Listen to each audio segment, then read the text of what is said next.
Hello there, everyone.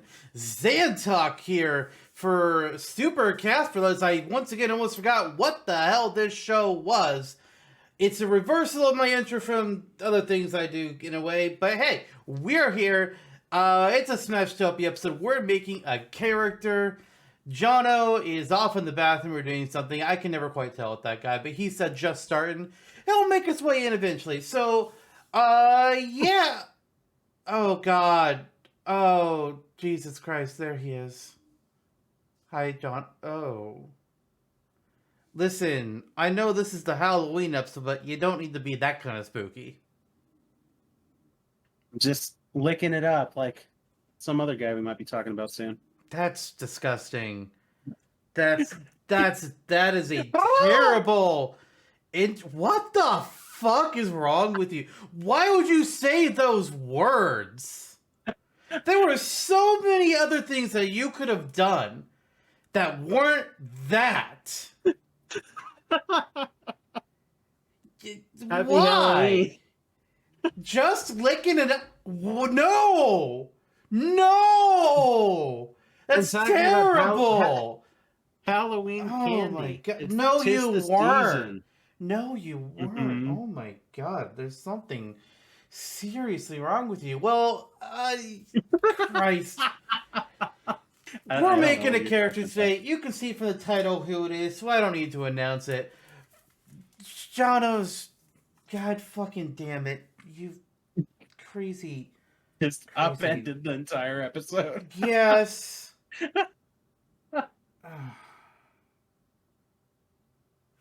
Why? Okay, so like we always do now. Actually, this is our first Smashtopia of the season.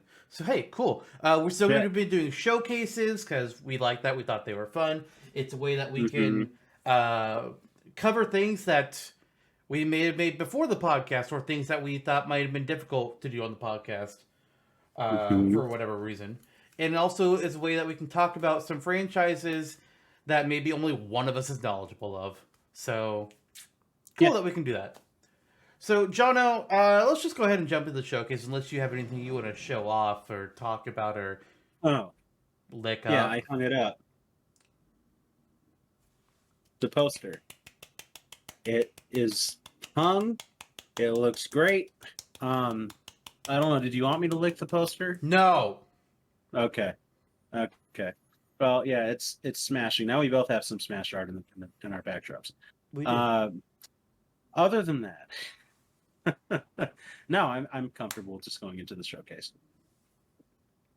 Show away. So, what do you got for us today? Okay, show away. So we're covering one king from the Mario series, King Boo today. And before we do that, well, we will jump it. Yeah, we are. And it'll be a fun old time. Yeah, that's not how I had prepared. Oh, well, I had I had Bad Frosty ready to go. Damn. I made a Waddle Doo moveset. That's not very spooky. We'll get it. No, we'll get into that later. That's not the showcase today. That's not even on the wiki yet. But we're going to talk about King Babam, who's also not spooky. But he's from Mario, and he's a king. And unlike King Boo, who's like... Waddle Doo is on the wiki, sir. And King Babam is like... Oh, is he? Yeah, as an enemy. Oh, I was going to say. Not as a character yet. No! What? No! Anyway, continue with King Babam. He's spooky because he has one eye. Anyway, King Babam, yeah. So this is... A lot of us... I like the character. He's a character from relatively early in my gaming life. Super Mario 64, first boss fight, pseudo iconic-ish for in my eyes anyway for that reason. This is a character that I kind of sat on for a while. In like May or April, I was like, I'm going to do King Babam, and then it was like August that I actually submitted it. And you're like, oh, well, there he is. Yeah, so it's a fun character. A recognizable Mario character, not quite in King Boo's stature, which is why we're not doing an episode on him, but we can showcase him here. So to quickly run down kind of the moveset, I starting from the top with the entrance. King Bob-omb is carried out by a legion of Bob-ombs standing up as his crown shines in the light. So he's laying down and they're bringing him in and he drops off. It's a lot like his Mario Golf appearance and with his super rush ability. Kirby, when he swallows King Bob-omb, becomes basically becomes the king. His eyes widen and they blink out into white pupils, and he wears his crown and has his mustache, so he looks a lot like King Bob-omb. It was interesting to try and convey a personality into this character because there's only so much he can do with the few appearances he's had. So we kind of made him a little rowdy and a little majestic because he's a king. So his up taunt, he's placing both hands on his hips and just laughing like he kind of almost iconically does in Super Mario 64. It's such an odd laugh. His down taunt is him stomping on the ground with one foot, and then he's glowing like a burgundy color. Steam is escaping from both sides of his head because he's a bomb. His side taunt is...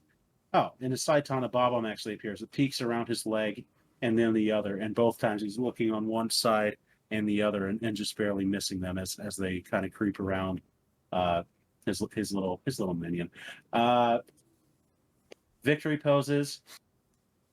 King Bob-omb is held up by a troop of Bob-ombs, like in his entrance animation, and they're all making a bunch of excited noises.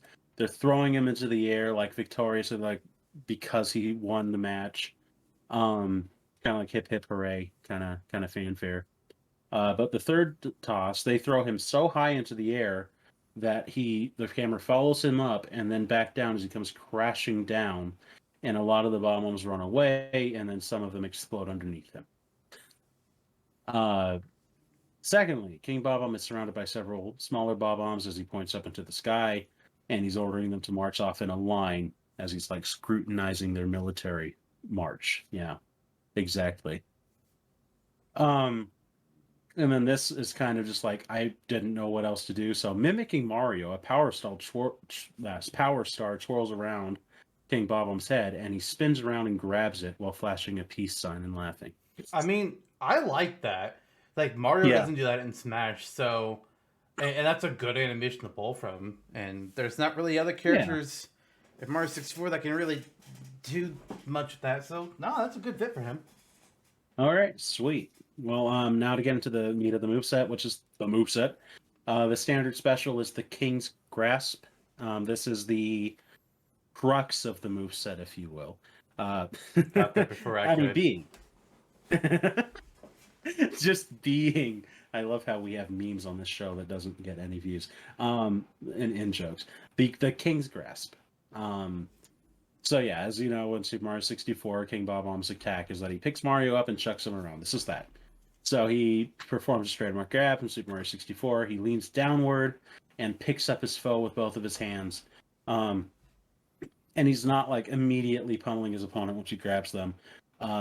You can move the control stick up and down to shake them, and the intensity at which you shake them increases as you're moving the input more and more quickly. Yeah. And then this will, he's like just, and then this will gradually damage the opponent by a few percentage points with each shake. And he could also shake them up and confuse them once you let them go for a few seconds. Like someone's meat. Yeah, precisely. Oh, Steve, what a good man. He's also able to throw his opponents. No matter which way you throw them, he's always performing this very similar animation to other throws, where he is hoisting them up into the air and then just lobbing them forward or backwards or upwards. Again, very similar how he does in 64. Let's see. If he throws them downwards, he's acting like he's throwing them upwards still, but then he performs a feint and just drives them into the ground and laughs. Yeah. And then there's like pretty considerable knockback, even if there isn't a whole ton of damage outright. It also works on physical projectiles. So King Bob-omb could pick up like Samus's missiles in midair and throw them back. His side special is Check Your Skate, so he's taking move from another Bob-omb-esque enemy in Super Mario 64, the big purple guy that chuck you, that through to its name, it chucks you. So a silver pin about the size of Kirby appears underneath King Bob-omb, which Chuckia uses to skate on in 64. King Bob-omb does the same here. So he lands his butt on top of it, and you're able to skate the pin forwards and back, kind of similar to Wario's bike, where you're picking up momentum as you move around. But he's kind of spinning around on the puck in a 360 as he moves along. And those hit by him during this time, again, they're going to be damaged according to how fast he's moving, potentially grounding for a few seconds depending on how fast he's moving. And there's little light elements of super armor, so that way you can't just simply topple him over the second he starts. Parabomb. So this is a fun one to me. So he's kind of taking a step out from Super Mario World and the Bob-ombs in that game, where he is a blue and white pinstripe parachute, flumes up over his shoulders and takes him upward. So he's flying about 3/4 as high as Snake Cypher. So it's a decent move for a heavy character. Yeah, I was gonna say that's surprising for him. Yeah, and he can glide gently to the ground. It's just that his descent is pretty low bearing, like Peach's umbrella, so it could be pretty evenly telegraphed. And as it carries on too, unlike Peach's umbrella, this is the antecedent here. His weight is so considerable that the parachute will eventually collapse, and he will travel faster towards the earth until it eventually breaks, and then he's just free falling. If you break out before free fall, though, he can chain a midair attack at any moment and cancel out at any point. The initial flight, I wanted to point out, also has upward super armor. Since again, it's a laggy move, he's a slow moving, hard hitting opponent. It's just kind of with the territory. Down specialist Steely strikes, so those metal balls in Mario 64 and Bob-omb Battlefield are called Steelies. So a Steely about half the size of King Bob-omb appears right in front of him, and then he breaks out his golf club. So a call to the recent Mario Golf game on the Switch. He strikes it with a confidence. I mean, and he makes a noise that would be 4 if he were human and spoke English. The Steely goes barreling forward pretty quickly, like a little over half or 60-70% of the speed of a barrel at top speed. And it can deflect or absorb most projectiles while causing heavy knockback and damage to anyone it's hit by. Again, the detriment is that it has some startup and can be telegraphed by opponents, but if they're hit by it, it's bad news. Final smash, I just felt this is the direction we had to go, is self-destruct. So a tick sounds off as King Bob-omb stares towards the sky, and he's like, uh-oh. And a moment later, the camera has that dynamic, zoom on King Bob-omb as he glows dark red, and he explodes. And the explosion covers a significant portion. It's like the circumference of Battlefield. Goddamn. Yeah. And the effects are, similar in look and appearance to like Kamikaze from Hero or whatever, just a giant Bob-omb explosion. Foes with 100% more damage are automatically KO'd by the blast. And once the smoke clears, King Bob-omb just wipes off a bead of sweat from his brow and just laughs and returns to the fight. Here's a question for you. Mm-hmm. If a Bob-omb explodes, but it still remains intact, was it an explosion or was it a fart? Well, on paper, it's an explosion, but in reality, you can call it whatever you want to call it. Okay. Extra skill is Bob-omb. The could have been he had Taco Bell for lunch. God. Yeah, they got some new enchiladas, a Mexican pizza. God damn it. It's my turn I to never derail the show. Yeah, you're doing a good job. I never got that, right? Like all through college and whatever. People always saying, "Oh, Taco Bell makes you shit." It's like, I eat Taco Bell fairly I mean, it's good. You for have a men. different diet from most white people. Let's be honest. Also true. Also true. Um, but then more recently, I was like, oh, I'm starting to understand. That's because you got old. Also true. Also true. Um, that's why more of my friends, as I said at the start of the episode, are becoming ghosts. So, extra skill, is Bob-omb. King Bob-omb reaches down and retrieves a Bob-omb. And it functions exactly as the Bob-omb item does in Smash otherwise, and he's able to use 3 of them per stock, and at least one of the Bob-ombs that he picks up per stock will have already ignited itself, meaning that you need to really watch out, or else it'll explode in his hand. Bada bing, bada boom.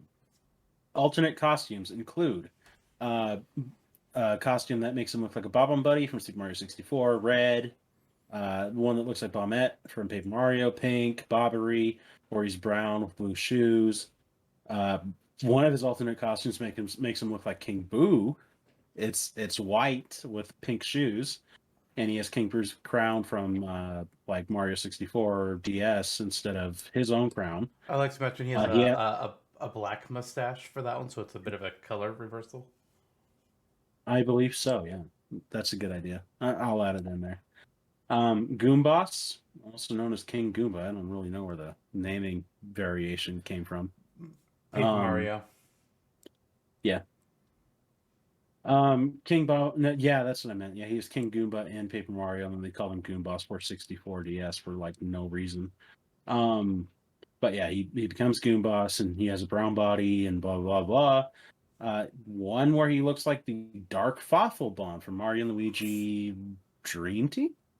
In Superstar Saga, where his body becomes purple and orange, and he has that star over his eyes.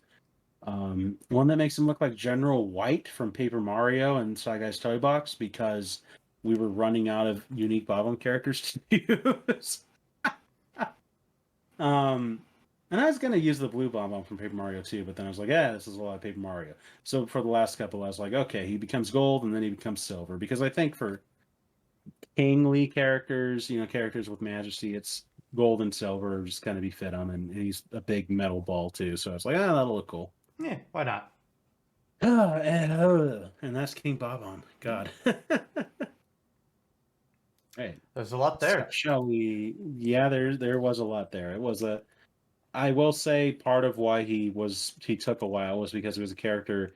After I said I would do him for no reason, I became oddly invested in it. So I wanted to make sure that there was a lot there when it was done. It's funny how that can work out sometimes. You get this weird idea in your head for a character, and you tell a couple people about it. Maybe even make a mention about how you want to make them a character in an early podcast episode, and now suddenly they're going to be posted later this year.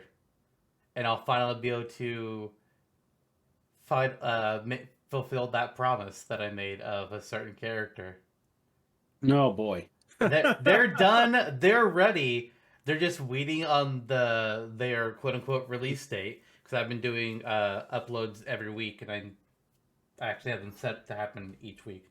So once that one's week comes up in November, that character will finally be revealed. I can't believe you're finally doing a character moveset for Flappy Bird. That's not one I've talked about.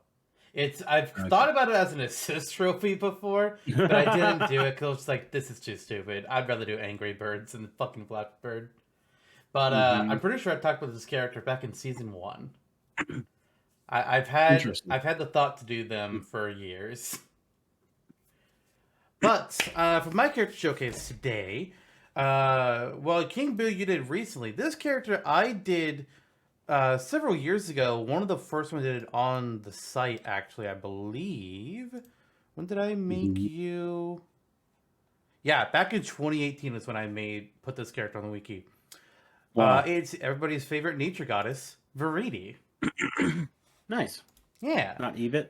Ebit's not a nature goddess. Ebit is a chaos being. Oh, nice. And I Yeah. can relate on a few things. Hmm. So Viridi is from Kid Icarus Uprising. She Yeah. joins Palutena and Medusa as being like the main goddess characters of the Kid Icarus games. Yeah, there's other gods too, but it's really those three are those three, and then Hades are the main characters god wise for Uprising. Mm-hmm. But whereas Palutena is just like save the humans, and Medusa's just like fuck the humans. Viridia's well, she's also fuck the humans, but she's more about save the plants. It's her thing. She's mad at humans for fucking over nature, and that's just honestly fair. But for Viridi, Mm-hmm. her entrance, I have it so that there's going to be like a large red flower on the field. It's going to bloom, and Viridi will literally step out of the flower because, sure, fuck it, she's a nature goddess. Her Yeah. Kirby hat, it's a size comparable wig of her hair, which means it's going to be like really long and draping behind him. Nice. Taunts. The first taunt, Viridi's going to leave up with excitement like she just saw something awesome and say, "That was awesome." They don't have a lot of animations in Uprising for the goddesses, but they do have quotes, and Mm-hmm. that I don't remember what that quote is from because it's been like a year since I last played the game. But down top, It's from Uprising. yes, obviously, Viridi will act like she's throwing a toddler-level temper tantrum and shout, "You're the top of my to kill list." A third taunt. You can tell I had fun picking out quotes for these. I was like, okay, I don't know what to do animation wise, so let's find quotes and then I'll come up with something. But her third taunt is going to have Reedy will have an angry look about her, and she's going to swing her staff to the side as she says, "Do I have to do everything around here?" Yeah. Victory poses. Rudy will raise her staff up above her as pink, naturey like energy will swirl around it. Rudy will then slam her staff into the ground as a rich and dense force sprouts up all around the victory screen. Very good. You don't gotta save nature if you can just create nature. True. Second victory pose, Big.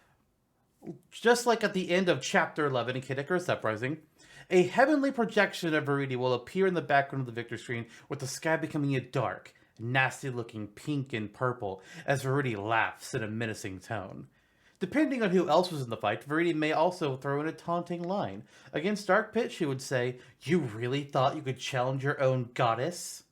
Since, spoiler alert, but at the end of Kid Icarus Uprising, Dark Pit joins Viridi. Mm-hmm. Final victory pose, Rudy will bring a delicate flower up to her nose and smell it before placing it in her hair and pose to the camera to show it off.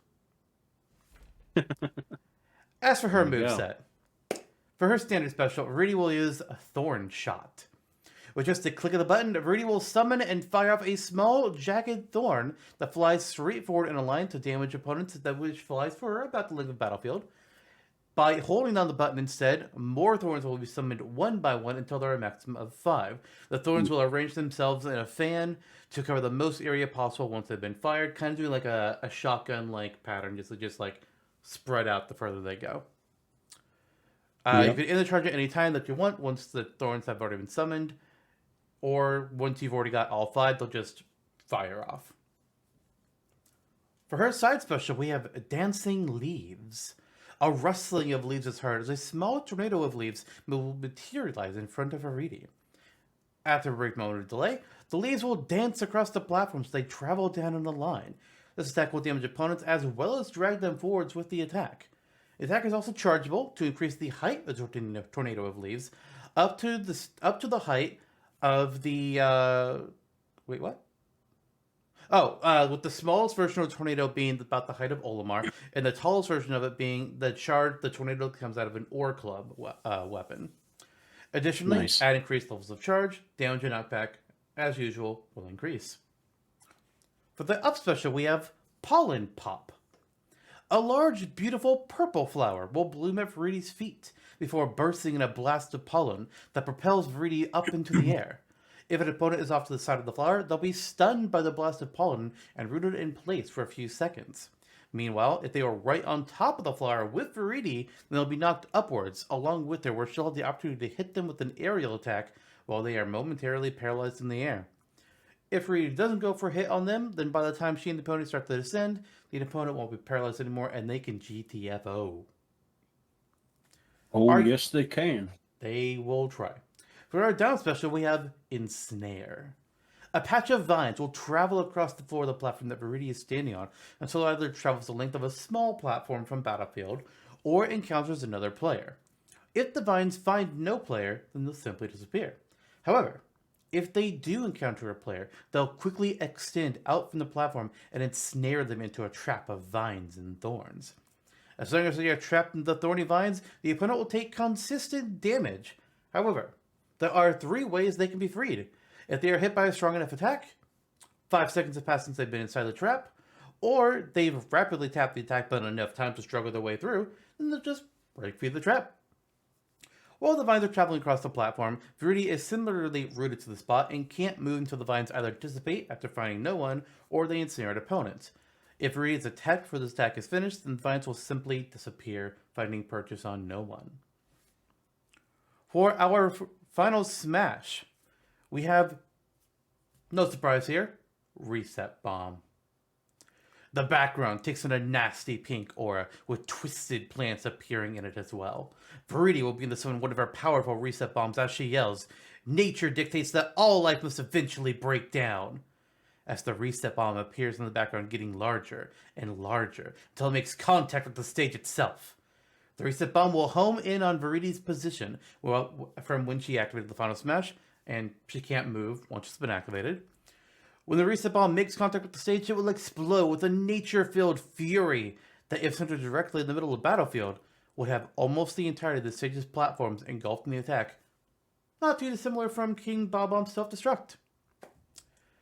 All opponents caught in the blast will be damaged and knocked away, and then for a short time, damaging vines will remain rooted in the platforms and walls hit by reset bomb before fading after 5 to 10 seconds. So it leaves some little hazards behind. Nice. For our extra skill, we have Dryad's Slumber. This move has considerable startup lag at the beginning of the attack, as Viridi summons the delicate magics necessary for it. Once ready, Viridi will seal herself inside of a tree, as if she were a dryad, and take refuge inside of it.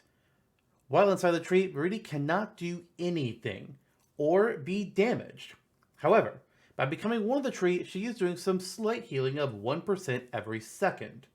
The tree can be attacked, and after 25% damage, fire attacks dealing double damage, the tree will be destroyed and Viridi will be knocked out. Viridi cannot, however, cancel out of this extra skill, and once it begins, she is committed until she has either been knocked out of the tree or has been healed 20% damage. So she could be in there for 20 seconds just stuck. That said, 30 seconds must pass after the end of this extra skill before Viridi can use it again. High risk, high reward. For her alternate costumes, Viridi is pulling from the other gods that are in Kid Icarus. So, Palutena, Medusa, Amazon, Pandora, Hades, Pyron, Thanatos, I almost said Thanos. That would have been wrong. Dentos, and Poseidon. That's all the gods that are in Kid Icarus, technically. Zeus apparently gets a mention. I'm not sure if he's actually... I couldn't find a picture of him of Myths and Monsters. So I decided, fuck it. We can have, like a generic Zeus-colored one. So, yellow color scheme cut with lightning bolts. Why not? Nice. And then her home stage should be fucking obvious. Reset Bomb Forest. Yeah. Oh, that's right. King Bob stage should be fucking obvious. It's Bob Battlefield, which is on the wiki. I thought it was going to be the Shy Guy newsroom from Mario and Donkey Kong. Yeah, watch that become a stage now. I made it a stage in the Mercurio stage. Did you? Oh. Yes. Okay. Okay. I don't know why I did, but I did. God. Maybe I recommended it. I don't know. I think I was just on something that day. Probably so. Probably so. Okay. I guess the ball's back in my court, and we're on to a stage. It's Route 119 from Pokemon Ruby and Sapphire. There's a lot going on in this route. It's one of the most popular Pokemon routes, I think. Period. It's very rainy all the time. It's I where the hate it. Weather Institute is. There's like a ton. You said recently that I ruined a stage, and you were going to do something from it to try and fix it for your own submission. Oh, I was wondering if it might have been this. no. That Okay. stage will be posted in, I believe, December. It's when that stage is going to come out. Okay. Well, in that case, because I took a snippet of this route when I was making this stage, I didn't do the whole darn thing because I figured it would be too Yeah, much. it's one of the Um, longest routes. yeah, so I didn't want to go that route. Yeah, but I did. I just did what was right in front of the Weather Institute. So this is very similar to an execution. Like it's Pokemon, but I stole some influence from Donkey Kong with Rumble Falls. Um, sorry, not Rumble Falls. Fucking, what is the one from Smash 4 that was not an ultimate? Jungle Hijinks. Yeah, from Jungle Hijinks. So, there are three. Yeah, there are three layers on this stage. It's a fairly vertical stage with the Weather Institute set into the background a bit on the top layer. Um, and as you're going up this route to climb mud with the different bikes to get there. We are giving you those bikes, and we're giving you those muddy slopes, and you need to ride those bikes up the slopes in Smash, just like you do in Pokemon. So how does this work? The stage has three layers of foreground to travel between. The bottommost is the first layer, the middle is the middle layer, and the top is the backmost layer. With the Weather Institute in the background. So you're thinking jungle hijinks. So certain elements of recent platformers, Mutant Muds, Tropical Freeze, Rayman Legends that do this thing where you're jumping into the foreground and the background. It's kind of like that in terms of the layout. Kind of like different layers on Photoshop. Fighters have to jump on the mock bikes beside the muddy slopes to enter the next layer of the foreground to fight on. So there are two mock bikes on the first level and two mock bikes on the middle level that will take you up to the next respective level. So the bottom level takes you up to the middle takes you to the top. And in order to get back down, you will need to slide down the slope again, like just stand on top of it and press down to go a little quicker, and get back out of the way. Oh, that's not the only way. Like you can still drop down between platforms. What am I saying? Also, Wait, you can drop down between platforms even though it's on another layer? honestly, that's what I'm trying to remember right now. So Like that doesn't make, like, based on how Jungle Hijinks works, that doesn't make sense. I would think they Yeah. ride bike to go up, slide down slope to go down.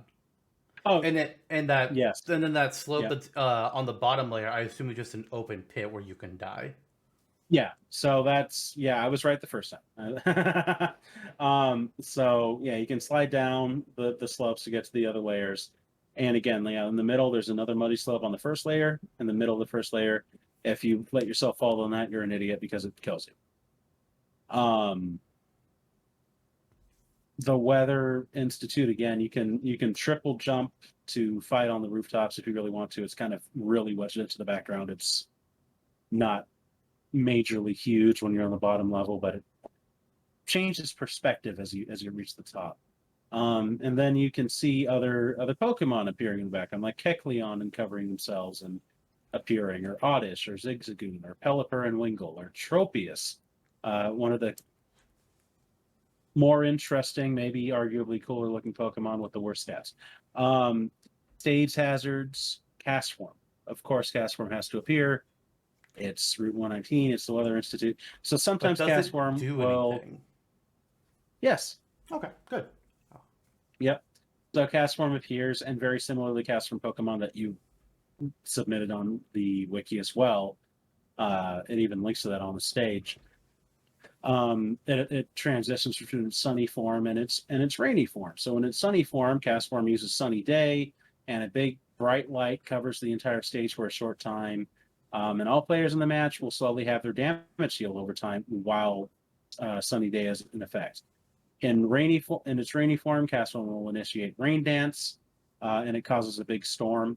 So like this is a big callback to this route, considering all of the rain that is on this route fairly constantly at first. So while rain dance is active, the muddy slopes become easier to travel down, and the stage's main ground becomes slippery, so it enables tripping and a little bit of skidding. And finally, in its snowy form, cast form uses hail, and this is where things get dangerous because a snow cloud appears and rains hail down. It comes at an angle and just deals consistent nagging damage.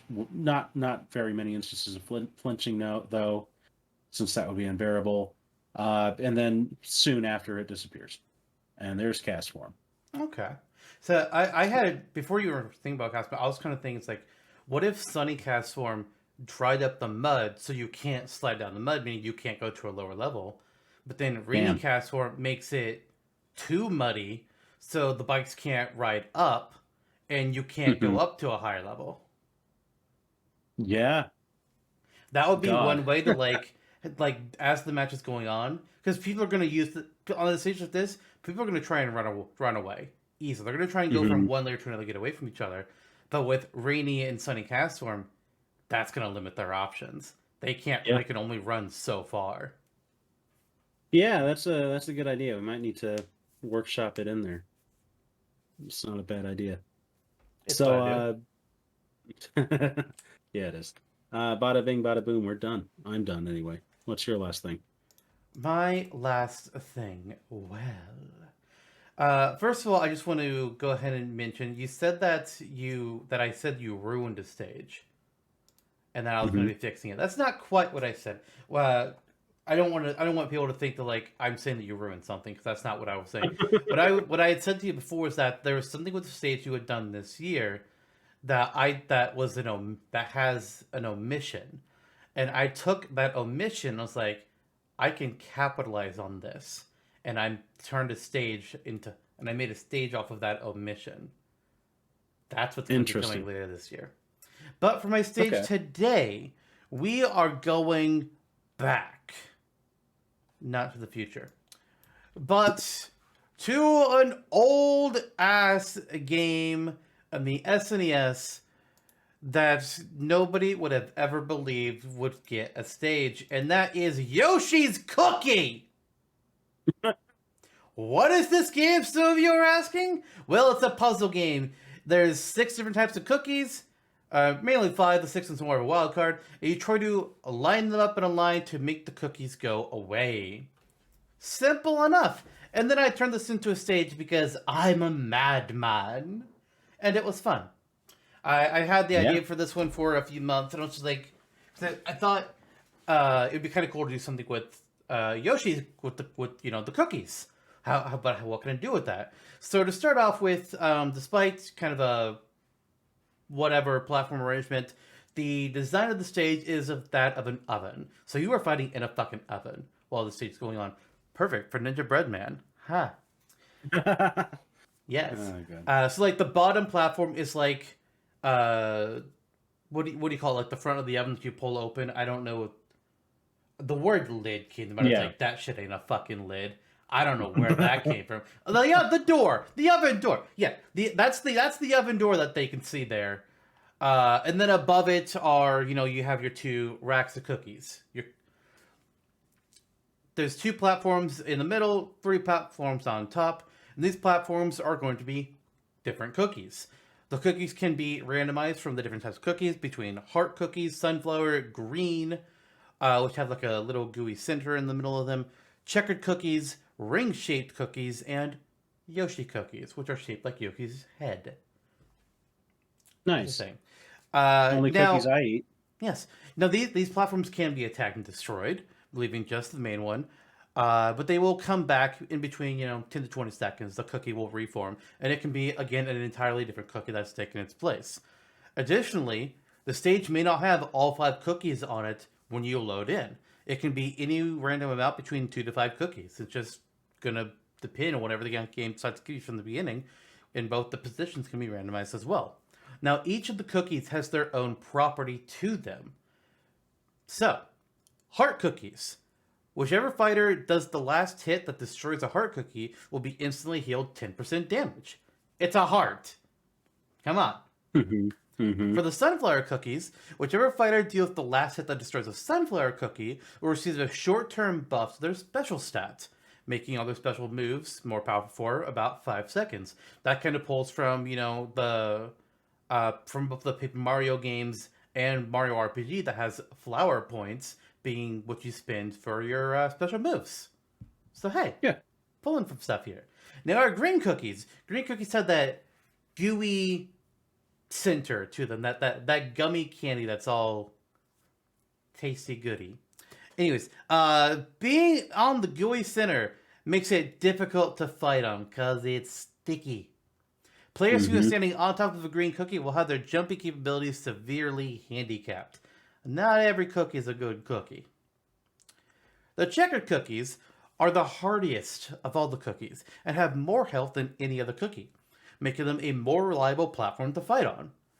That said, when the checkered cookie is eventually broken, they will break apart into 4 pieces that can be picked up and thrown at opponents, dealing a small amount of damage. Kind of like, how you used to be able to throw a piece of Wario's bike after it crashes.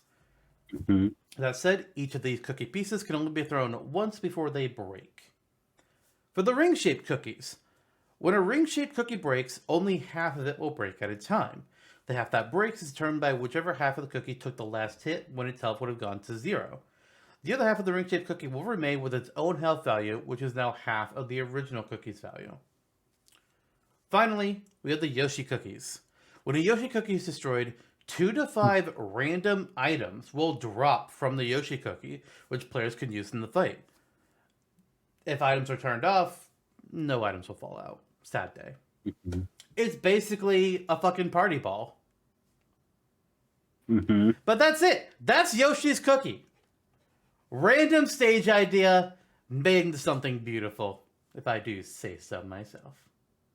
I do like a cookie that's shaped like Yoshi. Who knew Yoshi was a prolific baker? Like, he baked all these cookies. It's so incredible. Yeah, I like this game. I like this game. I like the weird Yoshi NES puzzle game too, just called Yoshi. Yep. So I like this representation. That's neat. And I wanted a Yoshi stage that wasn't just Yoshi's Island. Because seriously. Yeah. It's you could bad. do a Yoshi Safari stage one day. That'd be interesting. I could, but I don't know that game. I think Me either. I think my grandmother owned it, but we didn't have the peripheral needed, so we couldn't play Super it. Scope.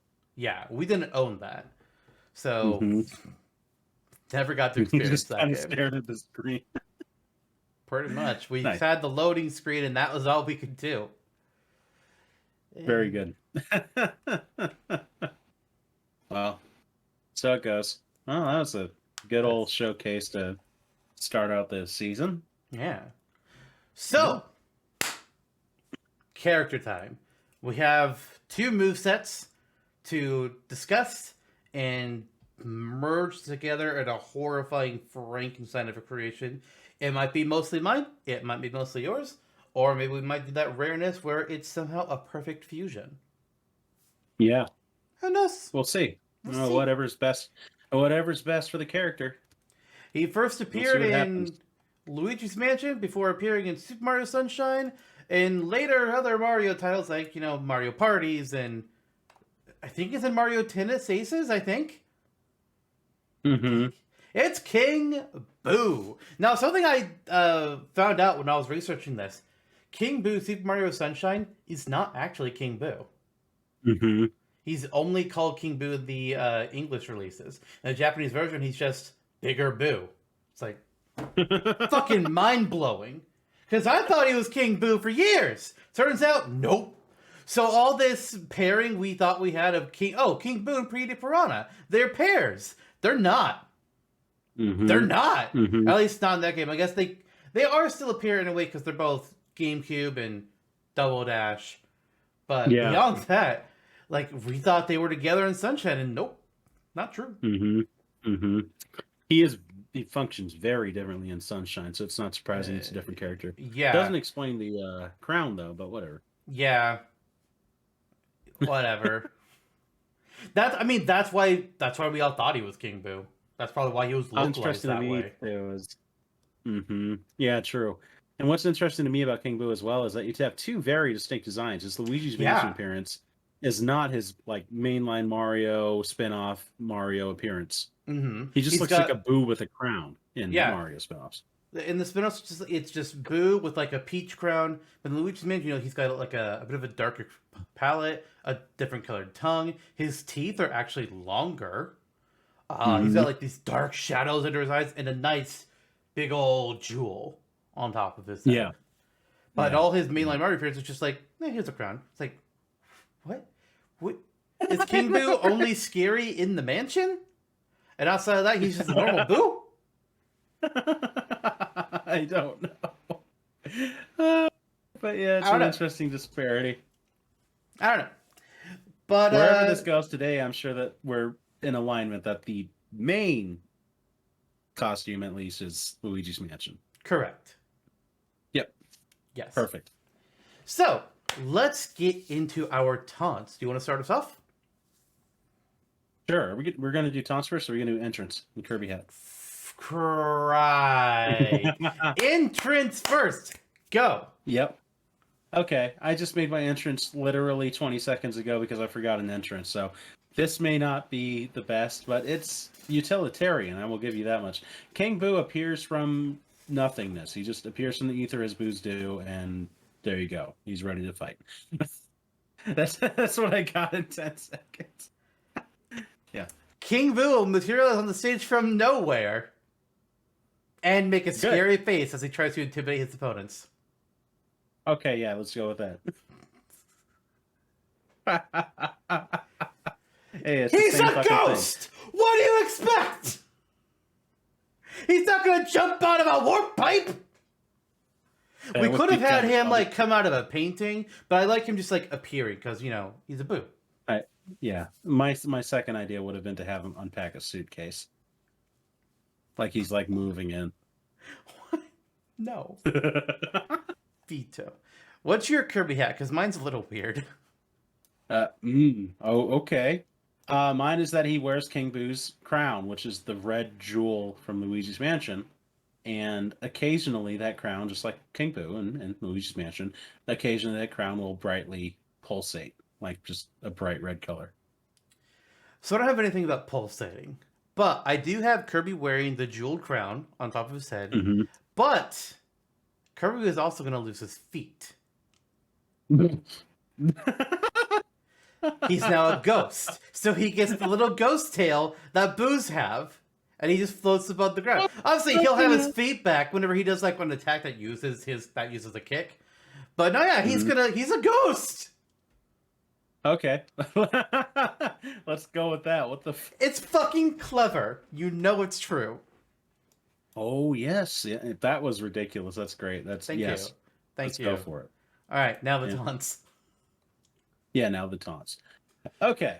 Taunt number one on my side. A portrait appears floating beside King Boo, so he's like looking at it. It comes over his shoulder, and he observes it with his smirk, so his wide open mouth is just kind of there, and it could be so he's observing a portrait that appeared beside him, and in that portrait could be any number of portrait ghosts. So these portrait ghosts are materializing with official art from Luigi's Mansion.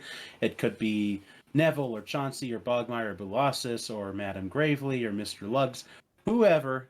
He's looking at their portrait, and then it returns from whence it came after a couple of seconds. Is this just the Wolverine meme where he's looking at the picture?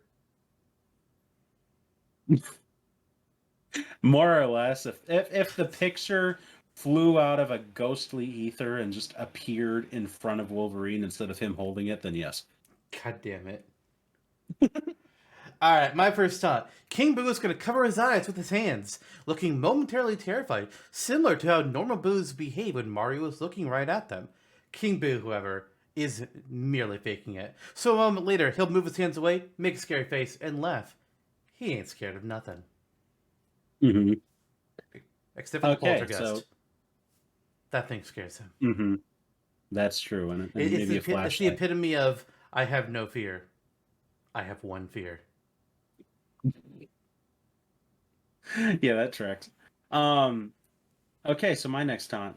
King Boo plays Peekaboo as a regular Boo would, covering his face for a few a few moments and disappearing. But King Boo's not a regular Boo, so after that he reveals that it was a feint, and he moves his hands out of the way and unleashes a frighteningly gleeful screech. It's like bleh a moment later. So again, it's the same thing worded differently.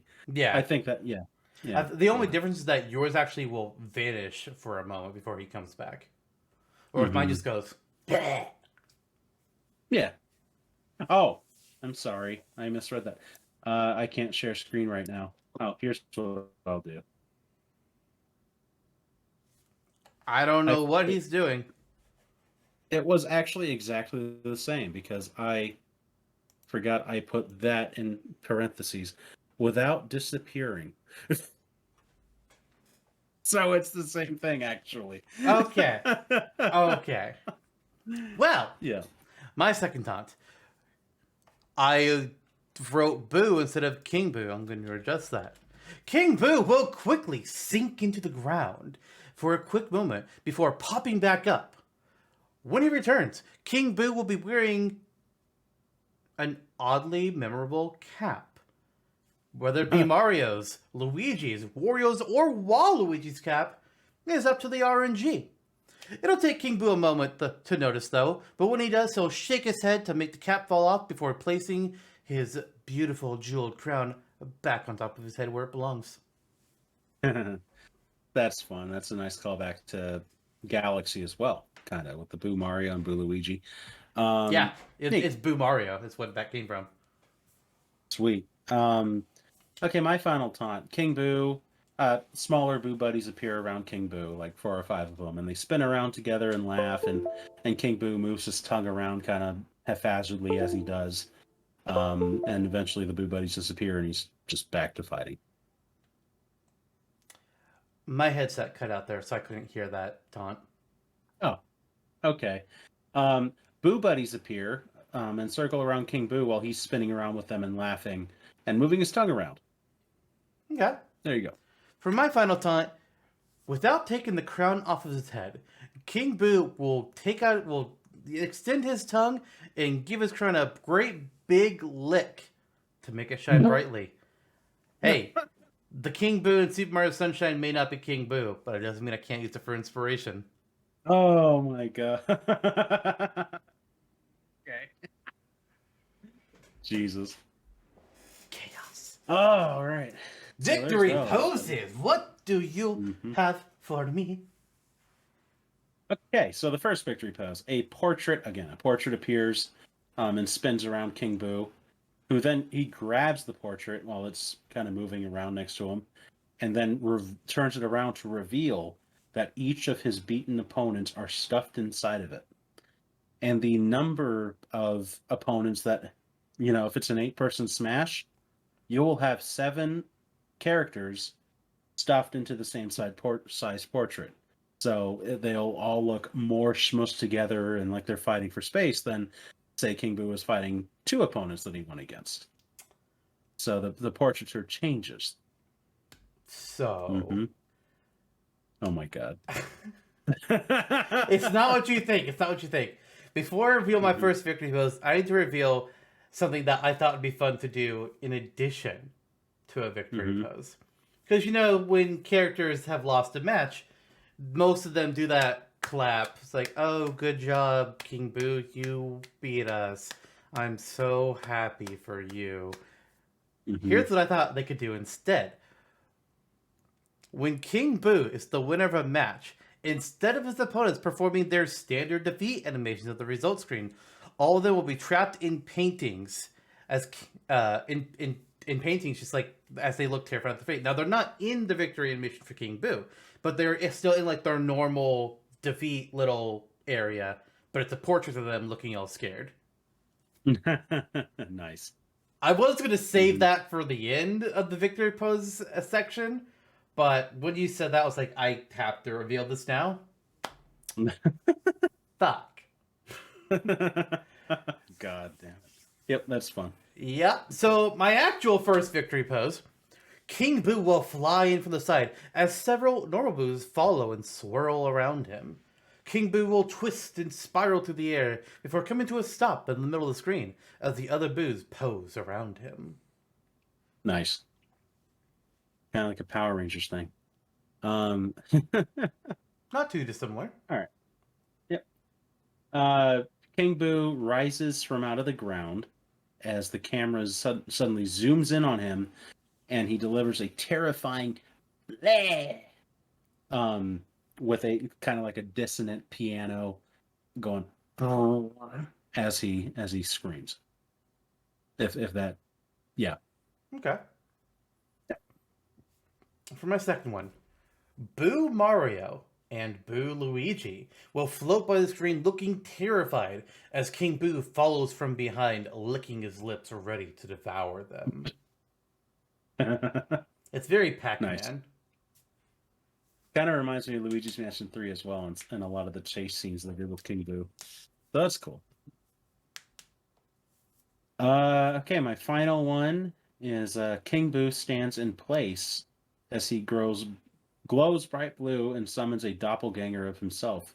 They look at each other and give each other a high five before spinning around and dancing a jig. Okay. For my final victory pose, King Boo won't be seen on the screen for several seconds, making players think that he just won't show up until suddenly he pops into the view to jump scare opponents with a scream. Nice. Kind of similar to the coming out of the ground in terms of what we were intending, but different. Yeah. Nice. It's just classic horror movie jump scare. Boom, ghost. It's kind of like the start of this episode. Oh god.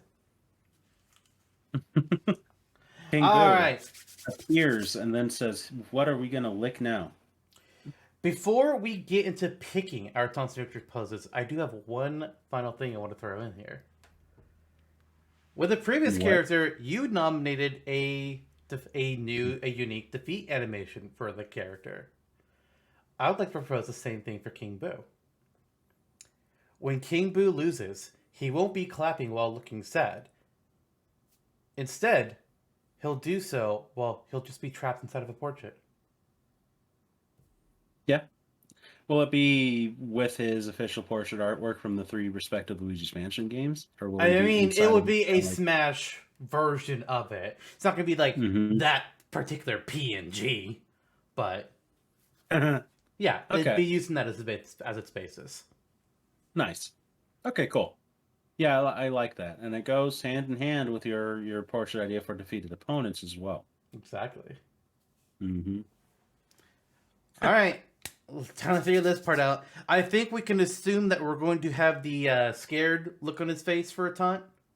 The peekaboo. I assume that's going to be there because we both had that. I mean, the same damn thing between both of us. So yeah. Yeah. What else are we gonna throw in here?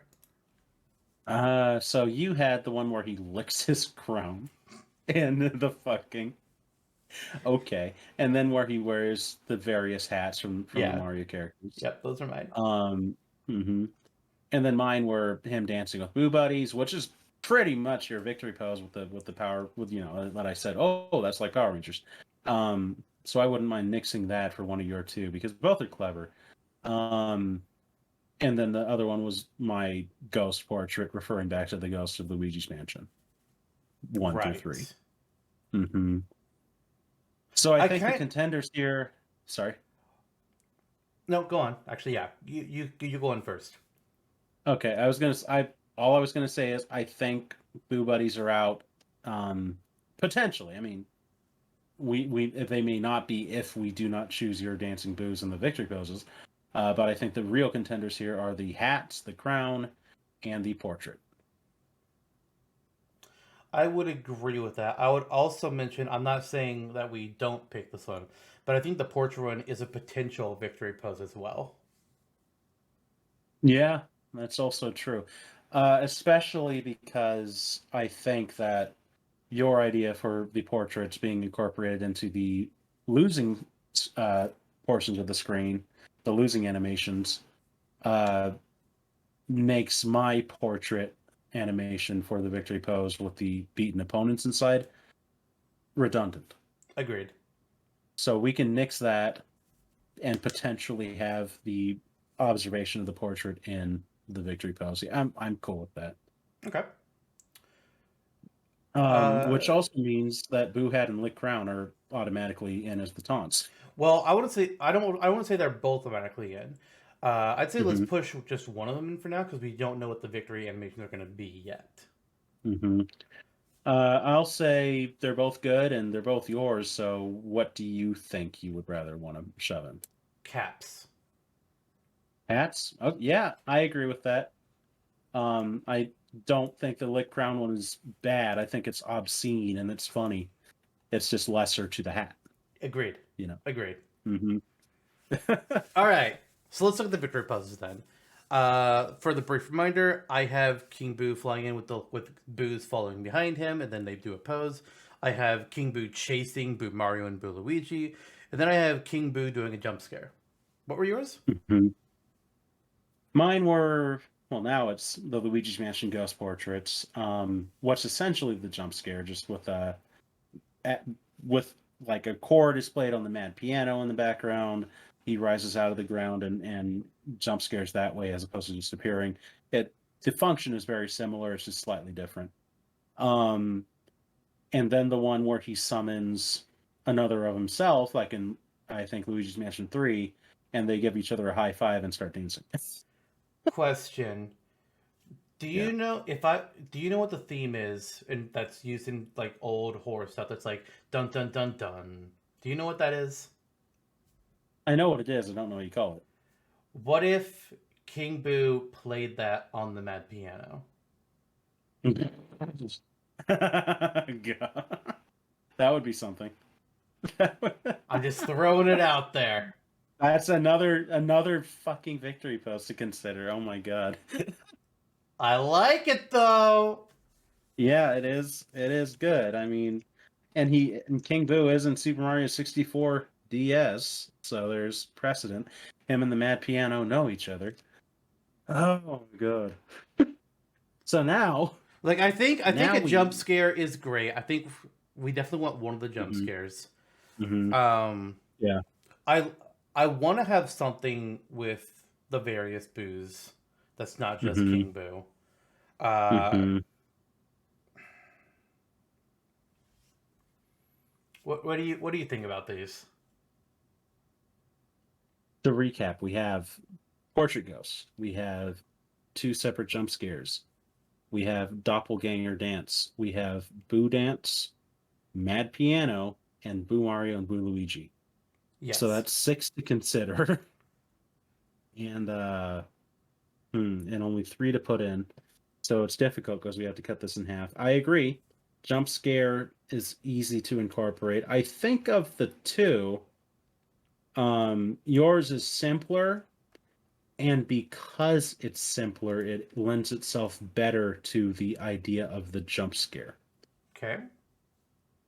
So if we were to include a jump scare, I think yours, where he just immediately appears and the jump scare pretty much happens instantly.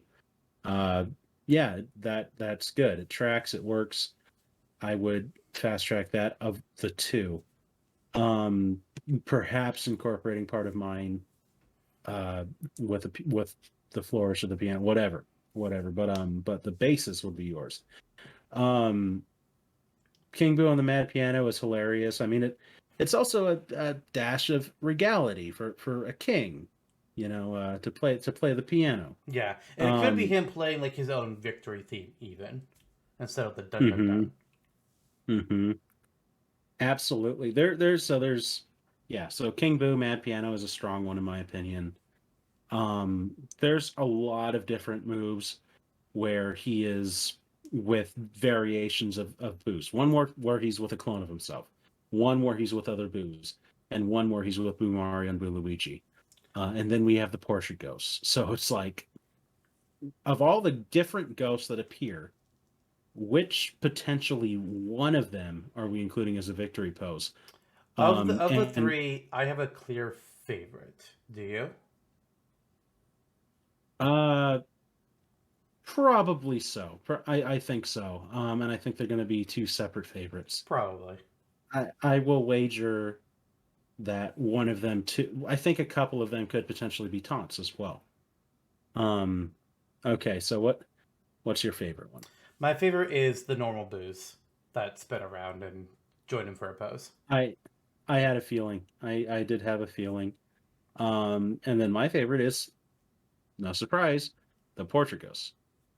Oh, that's not. No, that's not one of the ones I was thinking was in contention. It was the multiple ghosts, the Boo Mario, and then the doppelganger.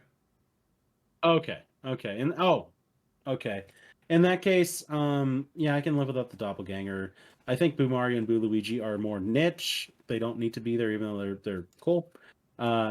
Yeah, Boo Dance I think is the strongest one. Boo Dance is actually the one that I thought could potentially be a taunt. Really, I didn't think it could be. Yeah, probably because I was thinking of Boo Buddies dancing with King Boo in a taunt, which is fairly similar to the victory pose. But yeah, that's true. I was also thinking the Mad Piano could potentially be a taunt. Potentially, but it would have to be a pretty quick flourish. That actually could work. Like as a down taunt or something where he's playing it, and I don't know if you would want him to play it for an extended period of time if he held it down or whatever. I think he would just, if it's a taunt, he just do the dun dun dun, and that's a very quick thing that they can do. That's true. And again, I mean, from Super Mario 64, from Luigi's Mansion, that piano I was talking about, where they just slam the chords and it's like, is from that I refer to in a victory pose.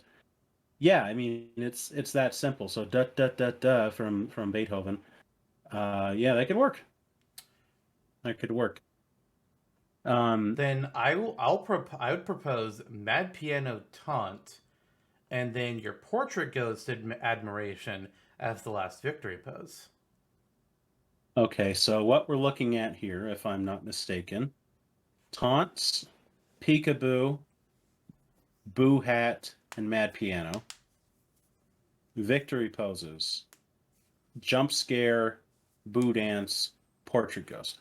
Yeah. That's good. Yeah, I was going to stump for portrait ghost because I think it's we're not going to have a portrait ghost be playable, right? So, but they're a big part of the yeah, exactly. But they're a big part of the franchise. Although somebody made Bogmire back in the day, Flame Zone.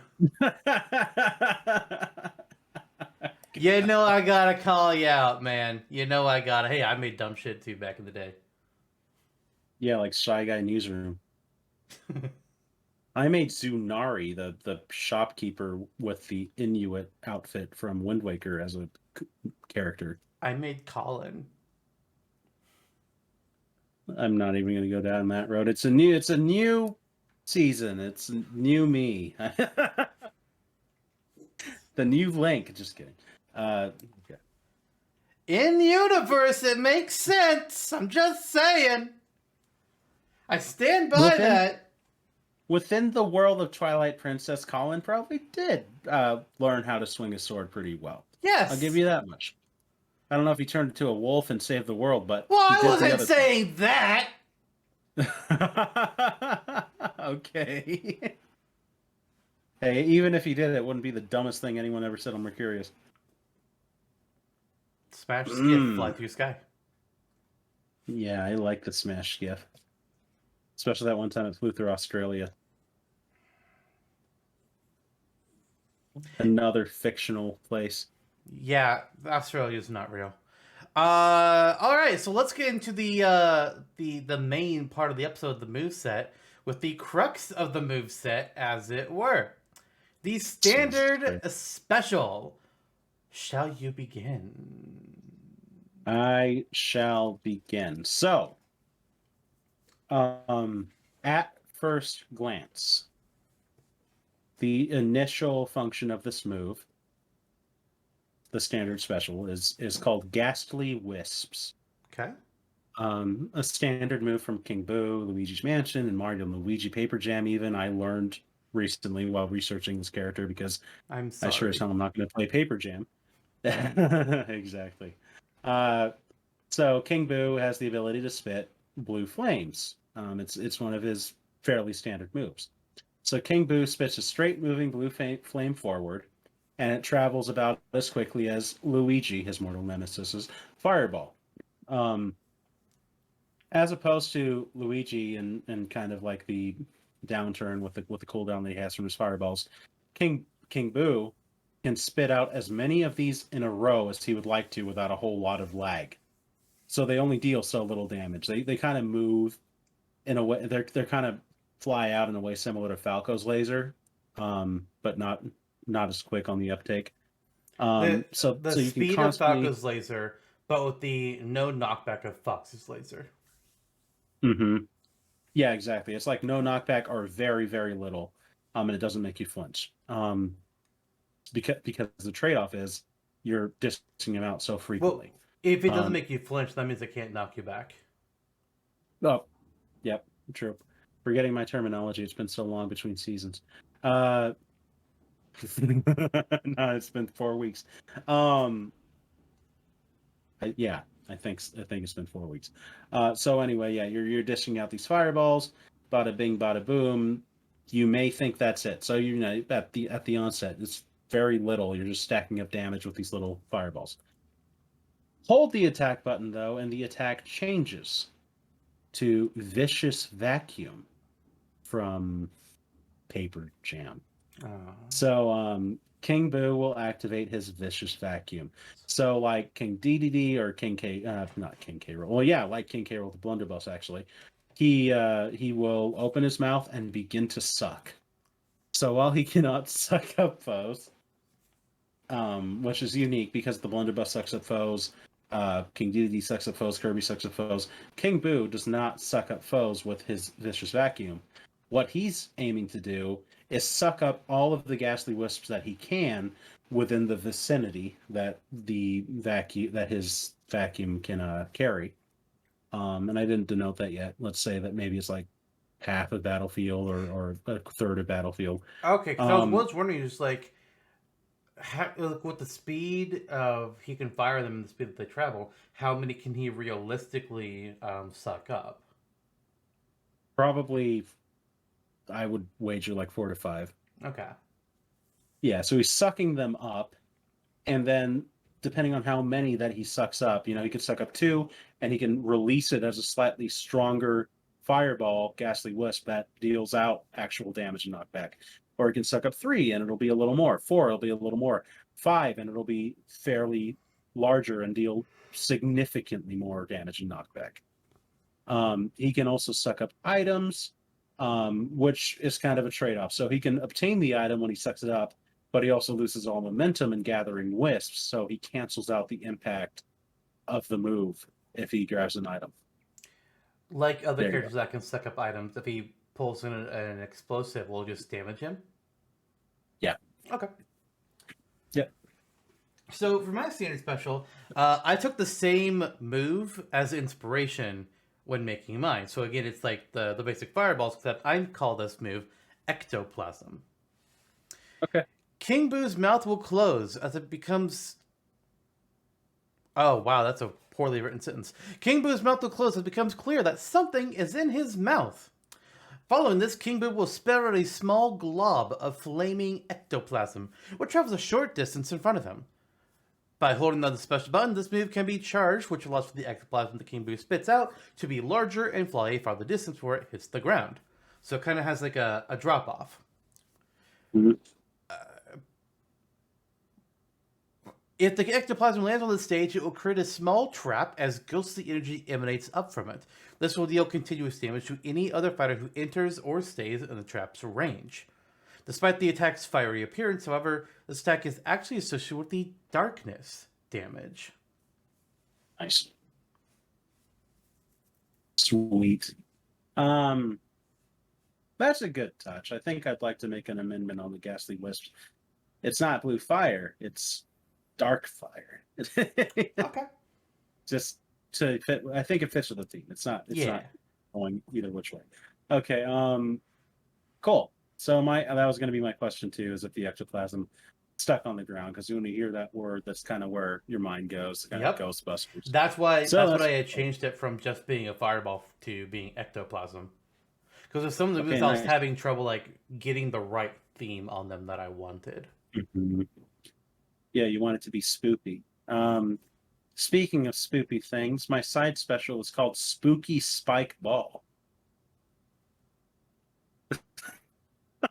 So a move in Luigi's Mansion that's very common is King Boo throwing a spiked ball. It's true.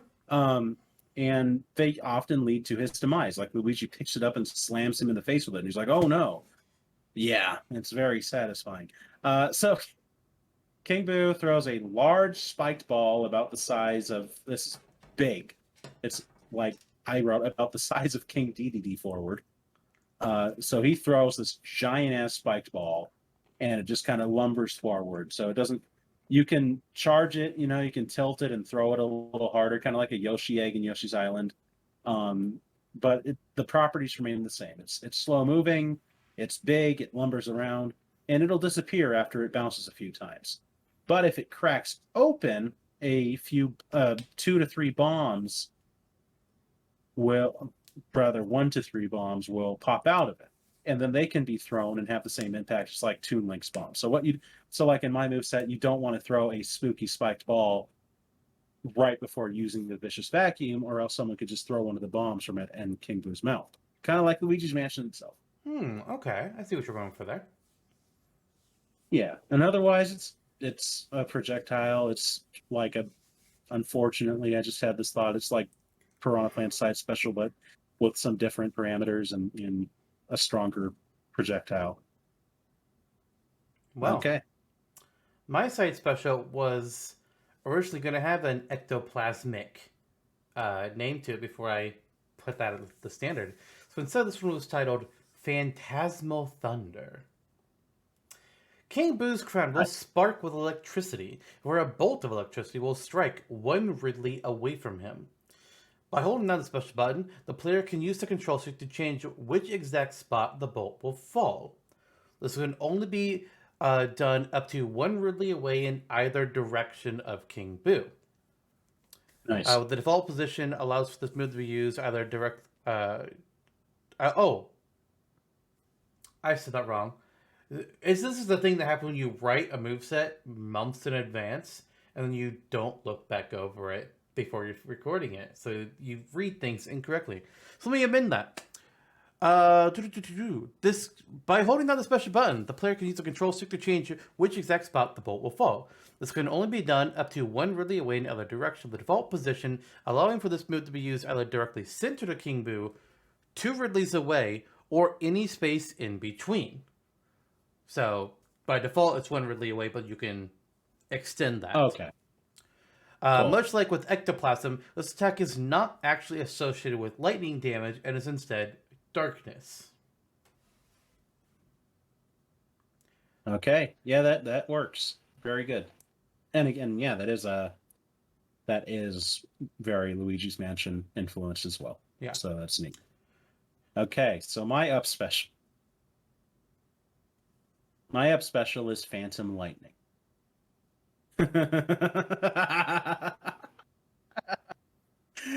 King Boo vanishes into a glowing white... Because I was really hoping you had something better than my up special. King Boo vanishes into a glowing white mist that can be telegraphed by the player in free movement. So again, like Pits, up special, and brawl. 4 to 5 seconds later, it culminates into King Boo's reappearance, and he's like victorious. He's like saying bleh. Whatever movement was telegraphed on the way, so you're drawing this small white outline with King Boo while he's just a mist, a fog. Mm-hmm. And so you can draw the outline in whatever way you want. You're given like 4 seconds to do so before King Boo reappears. When King Boo comes back and he's throwing his arms up, he's making his boo noises, a lightning bolt will trace itself around instantaneously around wherever that mist had gone and just go, kaboom. It's lightning. It appears. And it deals strong lightning, or you could say darkened damage, to anyone caught by it. So there you go. Okay. You can draw lightning. You can. Yep. Hopefully it's better than Final Fantasy 13's lightning. My special is called King Boo Buddy. Yeah, I like the concept, but when I was writing, I was just like, man, I don't know if this shit works. I hope he has something better. But I wanted to put it forwards. So King Boo is going to shrink down to the size of a normal Boo, as a ring of transparent King Boos, similarly sized, will appear. This is, again, kind of similar to the Boo Buddy circle of Boos that kind of exist in Mario games. Yeah. The circle of King Boos will then rotate in place, which is going to be counterclockwise as King Boo is facing towards the right, or clockwise as King Boo is facing towards the left. And this occurs until the player either presses another button, or King Boo returns to its initial default position at the bottom of the circle. If a button is pressed before King Boo reaches the bottom position, then the other Boos will all disappear as King Boo returns to his normal size and pushes away anyone who is next to him with no damage. This move gives King Boo several different positions he could appear around his options for moving around the stage. If King Boo gets attacked while moving, then he'll only return to his normal size after he touches... that's written badly. He'll just return to his normal size after getting to that position. He won't do the push. None of the transparent King Boos can be attacked in any way. They merely exist for the aesthetic of this move.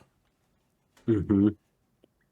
So, to put it simply, King Boo can just basically travel in a circle. There's no damage from it. That was a concession I had to make the Maceless attack work in my head. Otherwise, it was just not going to work because it's just like, this is too good. This is too fucking good. Yeah. So we can travel anywhere within the circle, you're saying? Pretty much. But it's very telegraphed where he is, and the player just stops him in what position they want him to be in. Okay. Interesting. You could say that no one would expect it. Yeah. Mm-hmm. Yeah, it's an odd one. It is. I'm not saying it's the odd one out. It's just interesting and not in a bad way. We'll see where. Oh God, what did you do? I didn't. No, I did nothing like that. Yeah. Because my down special is called Vanishing Act. Okay. So, King Boo covers his eyes and disappears when he does. It's like Mario. You can see a faint outline where he is. You know where he is. So he can hold it up for exactly. So he can hold it up for 5 seconds before being forced back into play. While hiding, he can't do anything besides hide.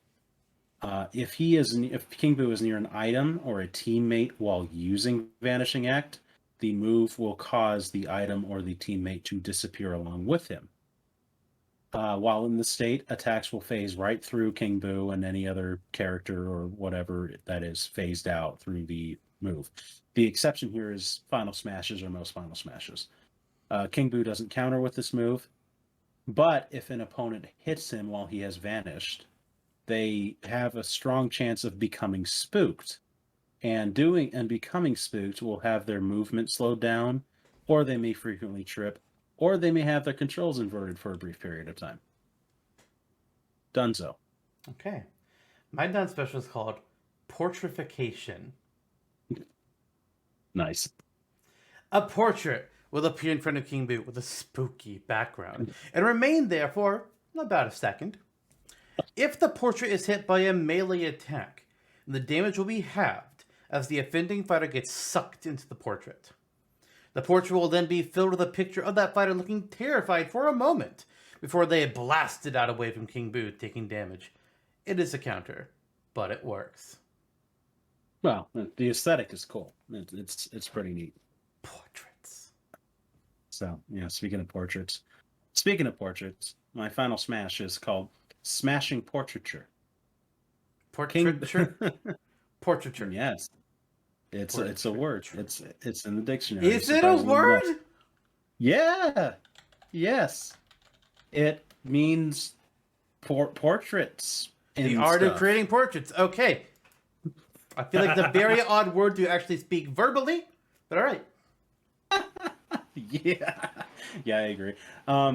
King Boo grabs a large portrait about as tall as this is big.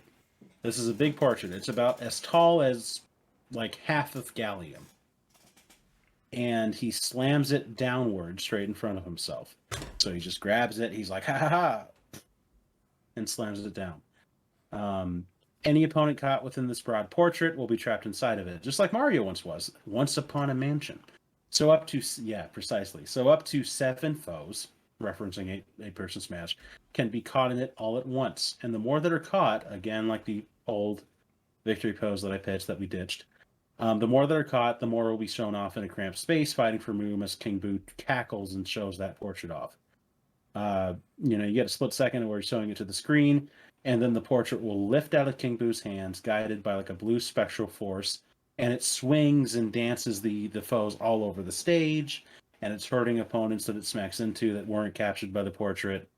And then sooner or later, King Boo screeches, causing the portrait to explode and sending the foes that were trapped inside of it flying. Okay. Bada bing, bada boom. Mine is called Boo Parade. Nice. King Boo will fade into nothing before reappearing, significantly larger in the stage's background. King Boo will then begin to wave his arms around as if directing a parade, as a swarm of boos come flying in for the left side of the screen. While the boos are numerous, each one deals a relatively small amount of knockback. The boos will fly from one side of the screen to the other in a wavy pattern, going all the way to the blast zones before disappearing. The boos disappear after hitting a single fighter, so players who try to hide it out on the right side of the screen might get lucky if someone in the left field is hitting all the boos for them and getting juggled by the lot. Avoid the boos, take small damage. Get hit by all the boos, take a lot damage. Mm-hmm. Mm-hmm. I like how that's a callback to, again, like Super Mario World, Super Mario Brothers 3, where you see boos moving that way. So they're coming in. They're all coming in from the left side of the screen. Are they filling up the entire screen, or are they coming out from a line? Or it's not like the entire, like, it's not a wall, but it's like there could be boos. Just like they're all coming in at different spots. It's not like just like a line of boos. It's the up and down all around zigzags and stuff. Okay. Yeah. Nice. Okay, we're coming into the home stretch here. My extra skill for King Boo is called the Twin Kings. King Boo glows. Hold the extra skill button input, and he will split in 2. Again, move from Luigi's Mansion 3. We saw it referenced earlier in a cut victory pose animation. Okay, so the doppelganger will travel as King Boo's mirror opposite. So King Boo summons this doppelganger of himself, and it's looking straight at him.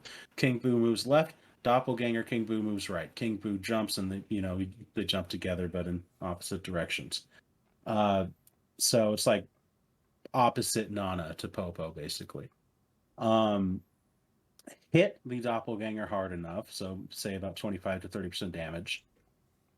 Oh, and then this doppelganger also fights like King Boo, like all inputs, with the exception of Final Smash and extra skill, because that would be active, are being used by the doppelganger King Boo.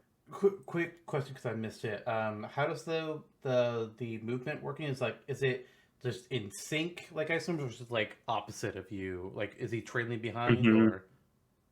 Yeah, so it's in sync. It's in sync but opposite. So King Boo moves left, doppelganger King Boo moves right, and theoretically they can move rather far away from each other, having had that happen. So there is that technicality on King Boo and the player side where you are operating this doppelganger, but they're moving constantly. Like, there's a lot of room for error. But yeah, I mean, you can dish it out. You could be fighting an opponent on one side of the screen and another opponent on the other side of the screen if it's operating well enough. Okay. So you hit the doppelganger King Boo hard enough, say like 30% damage, and the camera will zoom in on it as it explodes. and the doppelganger dishes out like a lot of damage and knockback. And it can also hurt King Boo if King Boo happens to be in the vicinity of the doppelganger. Wait 15 seconds before summoning another. Okay. It's funny. A character I uploaded to the wiki recently. I had considered a similar kind of move, not quite exactly like this, as their extra skill, but I ended up nixing it because I was just like, I don't. I was having issues making it work in my head without it being stupid good.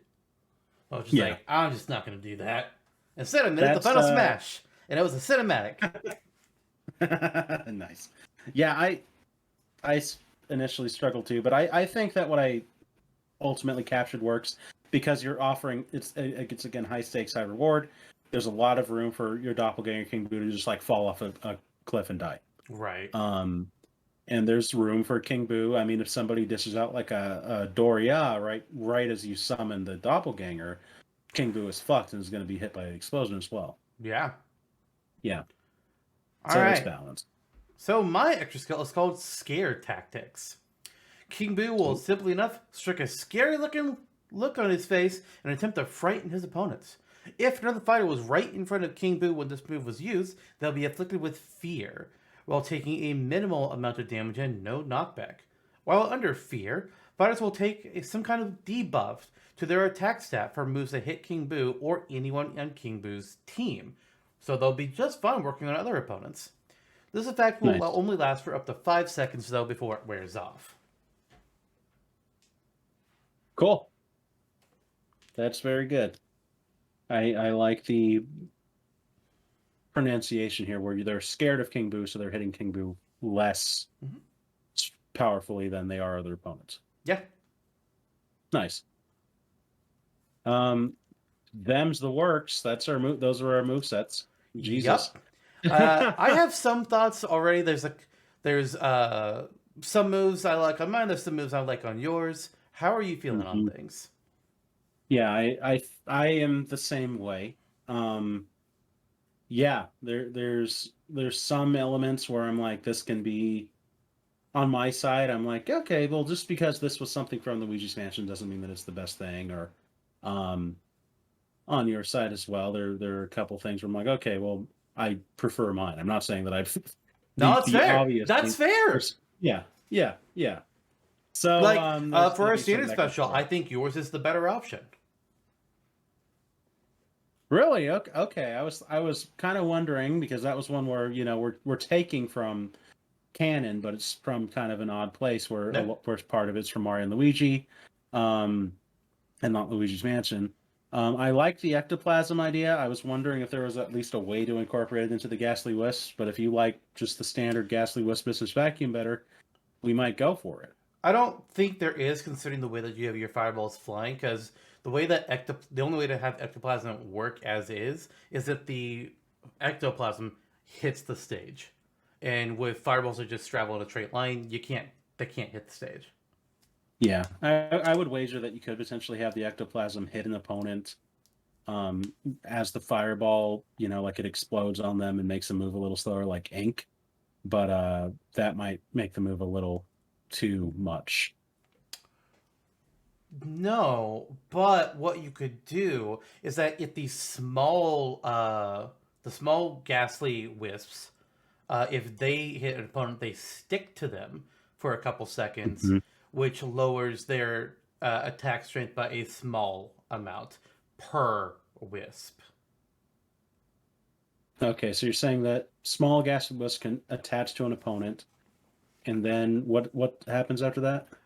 It would lower their attack strength by a small amount. We don't have to define that. Up to 5 wisps, maybe up to 3 wisps. I'm not really sure. But that if King Boo does the big suck and does a fireball instead, that fireball does not have this property. Well, I like that because it makes the little wisps useful, because currently they're only that's something I had thought. It's like with your move, that was my one kind of negative one. It's just like, it kind of feels like, why would you do one thing? Like I was having trouble figuring, like, why part of this is ineffective, but now Mhm. We got an option. Yeah. Yeah, you do. Yeah, I can get with that. I quite like the ectoplasm move in your end, but I think the argument for my move in this one, the strongest argument is that this is something King Boo can do. Ectoplasm we can attach to another character, Feasibly. theoretically. Yeah. Yeah. A lowland muck. It's just kidding. Not in Sure. the same way, but the idea of having a trap move. Um, okay, so I will go on to say side special is the one that I was referring to. The spooky spiked ball is from Luigi's Mansion, but the phantasmal thunder is the better move and is also from Luigi's Mansion. Um, the question becomes, do we have room for two lightning thunder moves? Because my up special is Phantom Lightning, and then yours is King Boo Buddy, which is interesting and bizarre. Frankly, like it's a good move. It isn't Orbulon throwing toilet paper like I had when my pitch back in the day. It is weird though. So, do we want to go with Phantom Lightning, or are you telegraphing a lightning bolt, and or King Boo Buddy for that? And if we go Phantom Lightning, does that affect Phantasmal Thunder? Because if it does, then we may say Phantasmal Thunder and King Boo Buddy seem to be the pairing.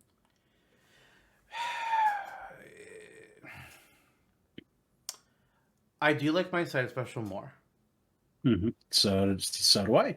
Up special is a hard one for that because I agree King Boo Buddy is an odd move. It's hard to really envision how the fuck that's supposed to be. It's difficult. Mm-hmm. I fully admit Yeah. that. In the middle of writing it the first time, I had to completely scrap what I had to rewrite it because Mm-hmm. what I was originally doing did not make sense when I was actually putting it into words. Yeah.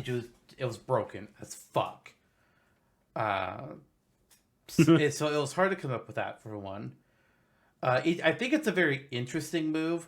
It's also kind of a why would you use this move? Like it's not very good. It's not. Mm-hmm. It's not a strong Mm-hmm. move. That said, not every move needs to be good. That's just Mm-hmm. facts. But Yeah. it is complicated. Yeah, it is.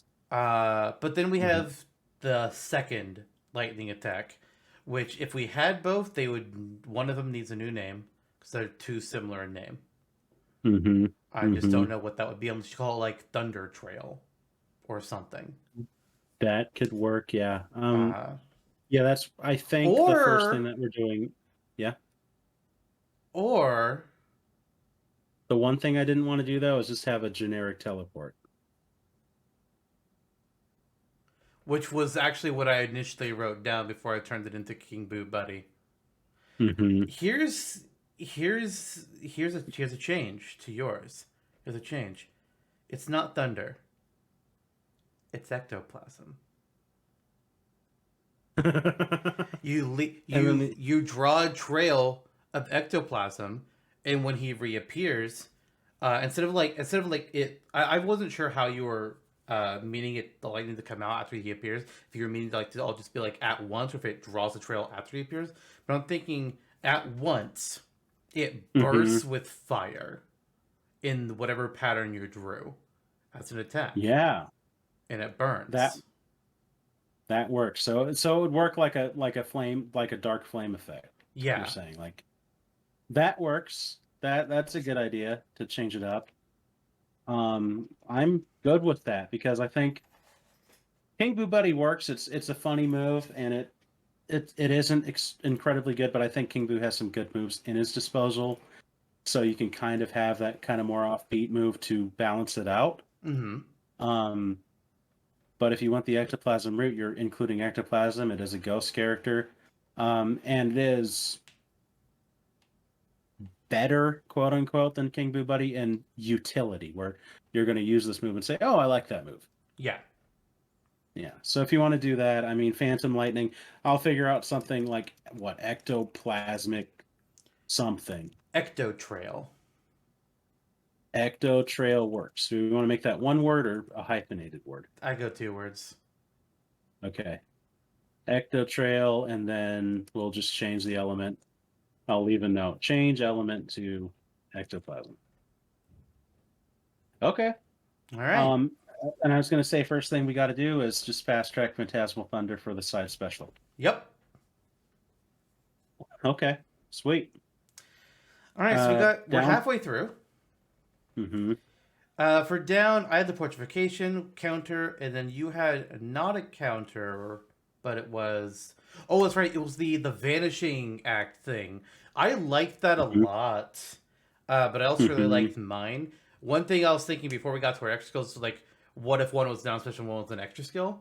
But then we have our Mm-hmm. two extra skills, which I will say, extra skill wise, I am. What? Remind me what your extra skill was again. Uh, Twin Kings, doppelganger move, mirror move. Right.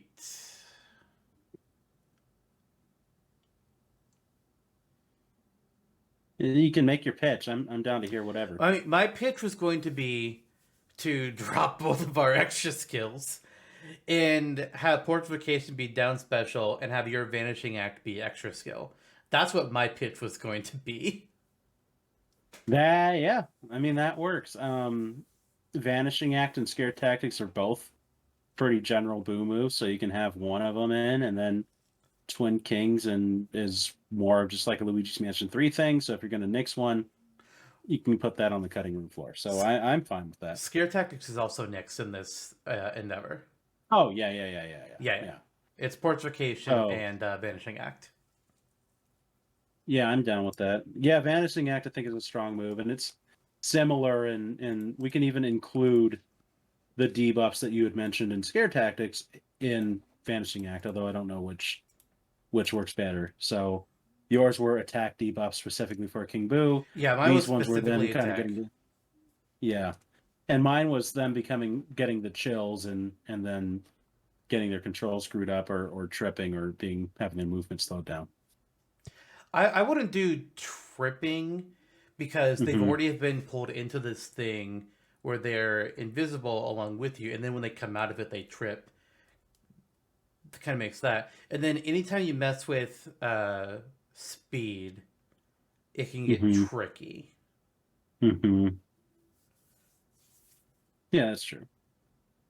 So are we thinking an attack debuff or having their controls inverted or I would say attack or defense debuff. okay. Controls inverted is a possibility, but I think I think attack or defense debuff is more thematic to the move. Yeah, that's true. I mean, they're still getting scared of King Boo. So there you go. That works. That leads to Final Smash then. Final Smash, where yours is your own portrait endeavor, and mine is the Boo Parade. Yes, it is. The Boo Parade is inherently more unique, I would say. Less devastating than the portrait. As you can see, Mine is specifically a not devastating Final Smash. It's only devastating if you're stuck on the left. Mm-hmm, Which, mm-hmm. like, again, not every Final Smash needs to be killing. It needs to be a killing blow. Like, they should be good, but we do have some stinkers. Like Mario Finale. Yeah, it's a zoning Final Smash, like Mario Finale, but better. Yeah. So it works from that standpoint. My thing was mostly aesthetic. I was like, it is funny to see all these characters in a portrait. I pitched it in the Victory Pills and pitched it here. But that said, if you feel we should go Boo Parade, I'm cool with that. I personally like it more. It's not a cinematic. Actually, I think one thing I do want to change about Boo Parade while we're saying it here is that when the player activates Final Smash, they can input left or right, and that's the side that the boos come out of. That way, players can't always just be like, "Oh, King Boo has it. Get to the right side of the screen." Mm-hmm. Yeah, that's true. Okay, I'm down with that. I like it in the sense, yeah, mine's not cinematic either, but I do like it I more thought in it the sense that was. it's no, it wasn't. It's just that King Boo is like freely moving around while the portrait is swinging around on the stage. Okay. Mhm. But yeah, Boo Parade it is. So bada bing, bada boom. That's fine by me because we already have a portrait appearing once as well in the down special, so I don't want to be overkill either. Right, right. Yep. Okay, well, that moveset actually turned out to be 50% you and me, so that doesn't happen often. Fucking weird. I Bizarre. know. Speaking of bizarre shit. Yeah, it wasn't planned that way, but I was just like, I like my moveset, and you were like, oh, I have some good moves too, so it worked out. Yeah. And I Sweet. think we both, I'm assuming we both probably kept the moves that we liked the best from our own movesets, for the most part. Like, my Hmm. Phantasmal Thunder and Portrification were the two that I liked the best. Yeah, and mine were, yeah, Vanishing Act was my favorite move, and then the Ghastly Suspicious Vacuum thing I thought was something fairly unique to King Boo that I wanted to keep around. So Yeah. yeah, so that's pretty cool. And ultimately, in my up special, I'm glad we can put ectoplasm in it. That's cool, and it's not just a standard teleport. So Yeah. there you go. That was good. That was one of my. This is a memorable start to the season. One of my favorite Smashtopias, I think, because we got it 50-50, and it wasn't hard. It wasn't some long ass conversation about the freaking. We'll get there. Yep, we will. Yeah. That said, we aren't done. Nope. Special traits. I have done a King Boo will have 2 extra midair jumps. He's a ghost. Let him jump. Mm-hmm. Okay, yeah, I like that. I didn't have anything written down, so that works. All right. And then as far as alternate costumes are concerned, I have, it's going to be colored tints for the most part. But like a red tint based on his appearance in Mario Kart DS, green for the original Luigi's Mansion, gold because there's gold King Boo in Mario Kart Tour. God, why? Cyan for Big Boo, black for Bomb Boo, and purple for Dark Boo. Then I just set through in yellow, pink, and orange because I ran out of good pinks to choose from. But I also thought it would be fun that for half the costumes, while it's still, the Luigi's Mansion side of King Boo, half the costumes use the Luigi's Mansion Jewel Crown, the other half the costumes use the mainline, just standard crown. But beyond that, it's the same, dark colored eyes design. That's the best of both worlds. Because I had a note down here. We're gonna swap between Luigi's Mansion and like Mario spin-off looks. But I like this. The looks are too similar, I think, to do a full swap. But if we just swap the crowns, because look at Piranha Plant.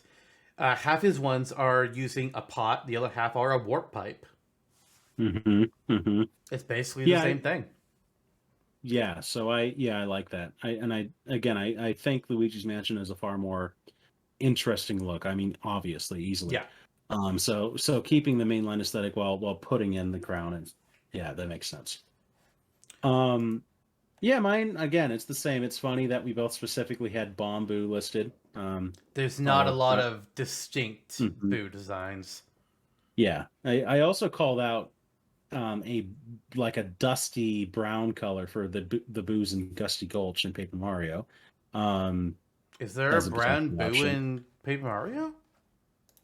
They're kind of colored that way, and it's, the place where Tub above us from. And then for Purple King Boo, I also again called back to another ghost. It's like he can be like Madame Flurry. They are. Yeah. Yeah, I had green written down because that's his color palette in the first Luigi Mansion. Maybe it was just like in the artwork, so that's why I didn't write down Lady Bow. But okay, yeah, I see a brown Boo. So yeah, I could make one of them be brown. Fuck it, why not?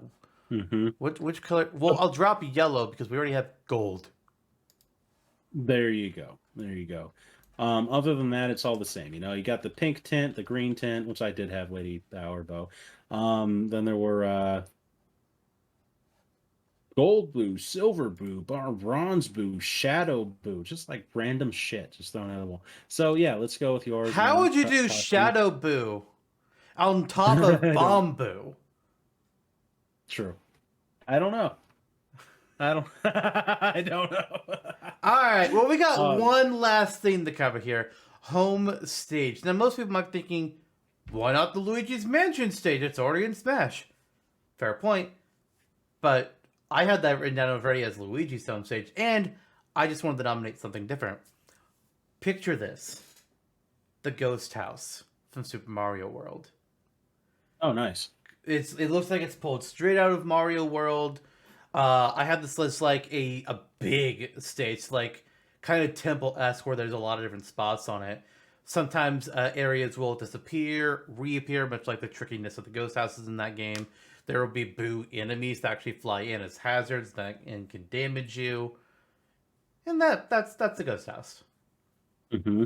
It's the first time we ever see a giant-sized boo. That's true. I was like differentiating. I was like, do we in Luigi's Mansion, do we go for the last resort or the treacherous mansion or even the first Luigi's Mansion rooftop where you fight him in the Bowser costume? The Gloomy I was Manor. leaning like last. Yeah, there's a lot to take from. I was kind of thinking last resort because it's a more recent thing. It's kind of cool that it's a hotel, but Ghost House works because he's King Boo. We could save theoretically for another ghost character, or I could if I decide to go down that route. One of the other mansions. So, Ghost House more specifically fits King Boo. Luigi. Yeah, Booigi or Boolossus or Bigger Boo. Professor Egad is on the wiki with a different home stage, but he could get something from the Luigi's Mansion games too. Yeah, he could. He could. Right now, it's Egad's Laboratory from Mario Party 5. It just that stage hasn't been created yet, so it's still up in the air as far as I'm concerned. I have plans to make it. It's just that while Luigi's Island was such an endeavor to make because you're translating games and a board game mechanic, there were like two separate things going on with that fucking stage, and I was like, oh god, I was exhausted after that one. Then just make the Luigi's Mansion 3 place be Egad's home stage. Just do that instead. I made the character. I give the blessing. Okay. Okay. Unless I decide one day very soon that I'm like, I want to make that stage. Let's see. You could, but I don't recommend it. You've already got 3 months to catch up on. Yeah, well, I'll work it all out. I'll work it all out in therapy. So say we all. Anywho, that is the end of our first Smashtopia of the season. A successful episode, I would say. We came together pretty simply on it. The whole moveset was 50-50. The rest of it was roughly 50-50. So next time, first Smash Dash of the season, and we are going to be doing something slightly new, where we are intentionally picking characters that were either just introduced in games released in the past year, or had a major part in the game released in the past year. Even if it wasn't their first appearance, they were still, a primary focus. So, we'll see you all then. Yep. And I will say, these first 2 episodes of the season are some of my favorite episodes that we've done. What about the third episode? We'll see where that goes. Knowing the matchups, just maybe. Maybe. See y'all then. Boo, everyone.